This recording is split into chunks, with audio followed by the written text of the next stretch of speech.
இப்போ சூப்பரான டிஷ் வைக்க போகிறேன். என்ன டிஷ்னா இன்றைக்கி வந்து வைக்க போகிறேன் என்னன்னா ரசம் குழம்பு வைக்க போகிறோம் இன்றைக்கி. ஸோ ரசம் சூப்பரான ஒரு ரசம் நண்பா. ஸோ மிளகு ரசம்.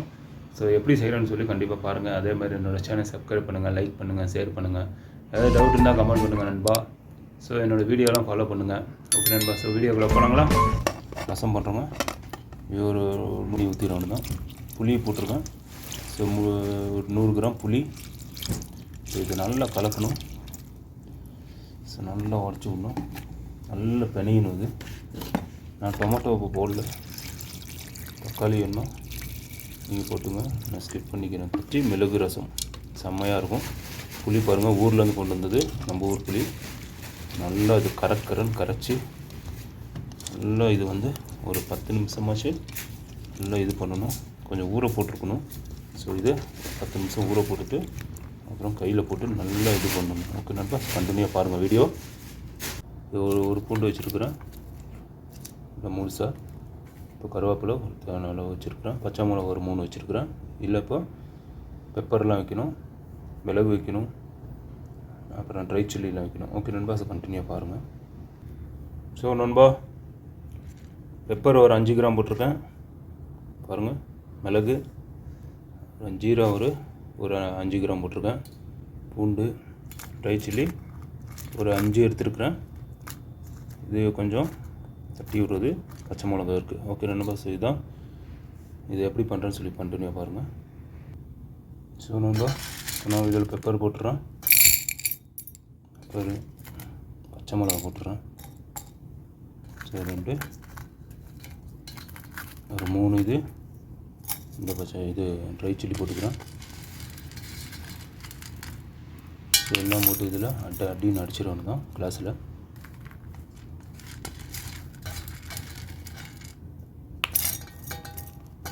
ஸோ இதோட பூண்டு போட்டுடலாம், பூண்டு அடிக்கணும்.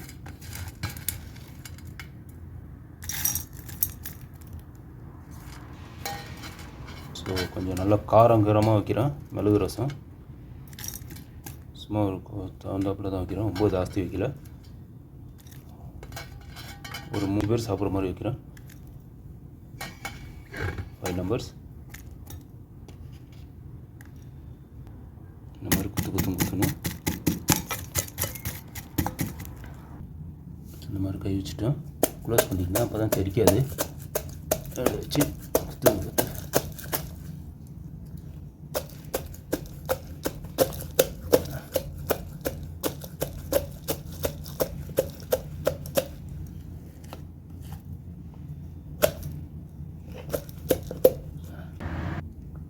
ரொம்ப இந்த மாதிரிலாம் பறந்துச்சுன்னா இந்த மாதிரி பேப்பர் பிடிச்சி வச்சுக்கோங்க கீழே.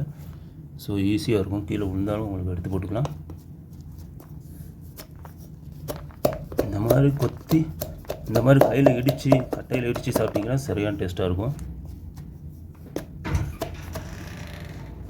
ஸோ நண்பா பாருங்கள், செம்மையாக பண்ணியாச்சு, நல்லா அடி அடிச்சாச்சு. ஸோ இதுதான், இந்த மாதிரி அடிச்சுக்குங்க, எல்லாமே நல்லா மிக்சிங் ஆகிரும். ஸோ நண்பா, இதில் கருவேப்பிலையும் போட்டிருக்கேன், கருவேப்பிலையும் இடிச்சுக்கிறேன். கருவேப்பிலை போடுறதுக்கு மறந்துட்டேன் அப்பயே. ஸோ இப்போ இதே மாதிரி கருவேப்பிலையும் கொஞ்சம் நல்லா மிக்ஸ் பண்ணி இடிச்சுக்குங்க. ஸோ கருவேப்பிலை போட்டு இடிச்சிட்ருக்குறேன்.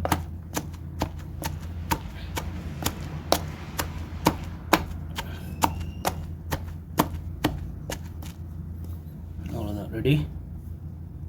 இந்த மாதிரி எடுத்து விட்டுக்குங்க. கட்டையில் இடித்து சாப்பிட்றது ஒரு டேஸ்ட்டு தான். ஸோ மறக்காமல் அதே மாதிரி என்னோடய சேனல் சப்ஸ்கிரைப் பண்ணுங்கள், லைக் பண்ணுங்கள், ஷேர் பண்ணுங்கள் நண்பா. ஸோ அதே மாதிரி கமெண்ட் பண்ணுங்கள். ஸோ இடிச்சாச்சு பாருங்கள், சூப்பராக. இதுதான் இன்றைக்கி மிளகு ரசம், சூப்பராக இருக்கும். ஸோ இது இன்றைக்கி புளி ஊற வச்சுருந்தேன். இந்த புளியை 10 நிமிஷம் ஒரு 15 நிமிஷம் போட்டிருந்தேன். நல்லா இதாகிடுச்சு, உருகிடுச்சு, நல்லா ஊறிடுச்சு பாருங்கள். ஸோ இதுதான், இது மாதிரி நல்லா நீங்கள் வேணுமா தக்காளி வேணுமா போட்டுங்க, நான் தக்காளி ஸ்கிப் பண்ணிக்கிறேன். இந்த மாதிரி புளியை போட்டு நல்லா கரைச்சி விட்டுருணும்.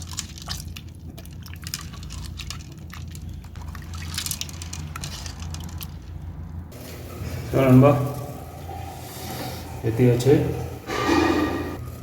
நான் சட்டி காஞ்சிட்ருக்கு. எண்ணெயை ஊற்றி ஏற்றிடணும் தான்.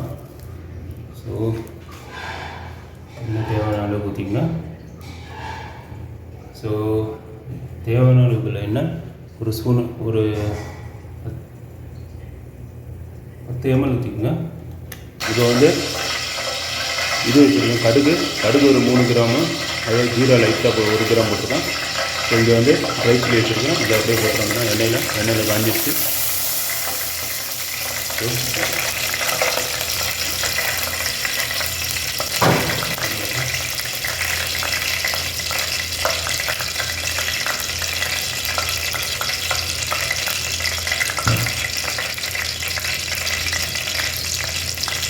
ஸோ கருவேப்பிலை போடும்போது கொஞ்சம் தெரிக்கும், பார்த்து போடணும்.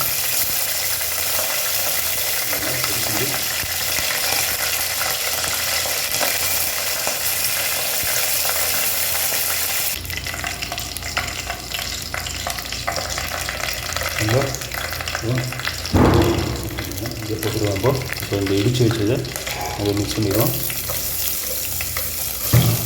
அப்படியே மிக்ஸ் பண்ணி போட்டுறோம். நிறைய கலக்குறோம்.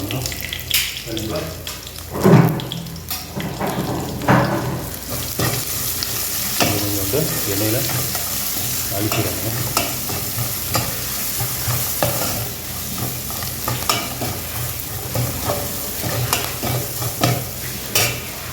சரி,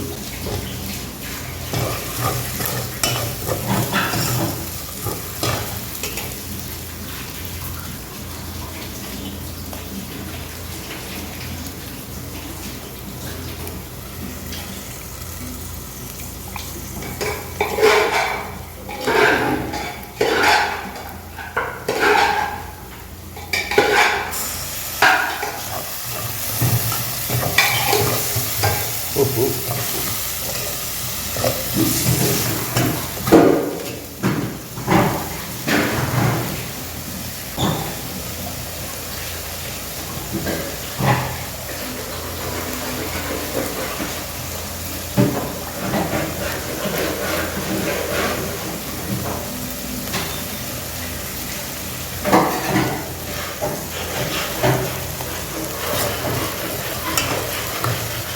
இப்போ வந்து எண்ணெயில் அப்படியே வதங்கட்டும். அப்புறம் இந்த கரைச்சி வச்சிருந்த புளியை தண்ணி அப்படியே ஊற்றிடணும் தான்.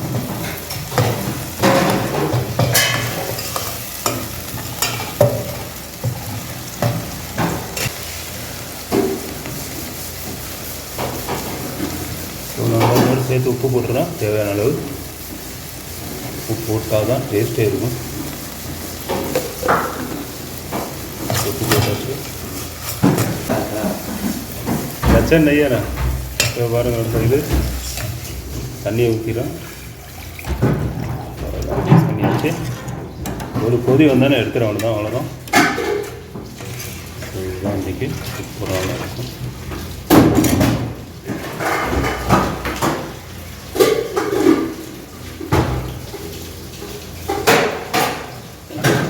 மூடியை போட்டுறவங்க தான்.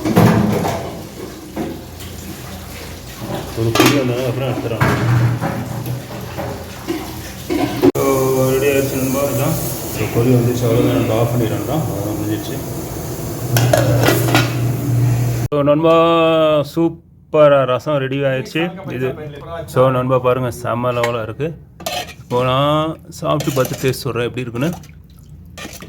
ஸோ ரொம்ப ரசமாக இருக்குது.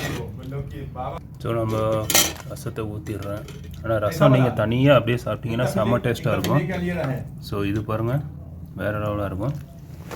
அப்படிங்களா நல்லா மிளகுலாம் போட்டு நல்லா காரமாக இருக்கும். ஸோ நல்லா தண்ணி மாதிரி வச்சு சாப்பிட்டா தான் டேஸ்ட்டே இருக்கும் ரசம். ஓகே நண்பா. ஸோ பாருங்கள், நல்லா ஊற வச்சுட்டேன், நிறையா ஊற்றியாச்சு. ஸோ இது குடித்தா தான் சரியான டேஸ்ட்டாக இருக்கும். ஓகே நண்பா. ஸோ இதே மாதிரி செஞ்சு பார்த்துட்டு கண்டிப்பாக கமெண்ட்டில் தெரியுங்க பாருங்கள். ஸோ பாருங்கள் நண்பா, இப்போ நான் சாப்பிட்டு பார்த்து டேஸ்ட் சொல்கிறேன் உங்களுக்கு.